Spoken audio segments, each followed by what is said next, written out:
રોહિત, ખાસ કરીને તમારા અભિનય વિશેની વાત કરીએ તો તમે ઘણા બધા એવા પ્રકારના બિલકુલ ડિફરન્ટ અલગ અલગ પ્રકારના રોલમાં તમે શૂટ થયા છે, તમે સેટ કર્યું છે અને તમે પીચ પણ કર્યું છે. આ એક ફિલ્મ એવી છે કે એ ફિલ્મની અંદર જે રીતે એક કથા છે, એ કથા અત્યારે જે લોકો ટ્રેલર જોયું હશે એમાં જ એમને ખબર પડી ગઈ છે કે આ બિલકુલ હિલોળે ચડાવશે એમ. અને ક્યારેક તમારો જે રોલ છે એ પ્રકારનો હોય છે કે અમુક સિરિયસ તમારું ડિલિવરિંગ હોય છે, એક બહુ પ્રોપર વેથી લવ કોને કહેવાય એની સમજ તમે ક્યારેક આપતા હોય છે અને ક્યારેક આવી રીતે ભાગતા હોવ છો. હા, એટલે જે કેરેક્ટર છે આ જે કેરેક્ટર છે પ્રણાલીનું કેરેક્ટર એવું જ છે કે જે આખું આમ કેઓસ આ લોકોની લાઈફમાં લઈ આવે છે અને બધા જ પ્લાન એમના જે છે વેરવિખેર કરી દે છે.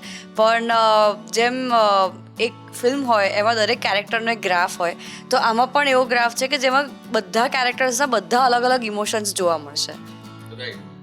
ખાસ કરીને તમે જે એમાં રોલ પ્લે કર્યો, તમારી એક્ટિંગમાં ઘણી બધી વસ્તુઓમાં પ્લસ માઇનસ થયું હશે, ઘણું બધું ડિરેક્શન બેઝડી પર પણ કરેક્શન્સ આવ્યા હશે. મજાની વાત કઈ રહી તમારા માટે? મજાની વાત તો આખી ફિલ્મ જ હતી. બહુ ધમાલની ફિલ્મ છે એટલે દરેક પેલા કોમેડી સીન્સ હોય કે પછી આમ ધમાલવાળા સીન્સ હોય એમાં મને સૌથી વધારે મજા આવે, કારણ કે એમાં હસવાનું હોય. અને એમ પણ હું આમ એવી વ્યક્તિ ખરી કે ઇમોશનલ સીન ચાલુ થવાનો એની 5 મિનિટ પહેલાં બી મને બહુ આમ હસવું આવતું હોય, એટલે હસવા પર કંટ્રોલ નથી ને એટલે આવા બધા સીન્સમાં મજા આવે.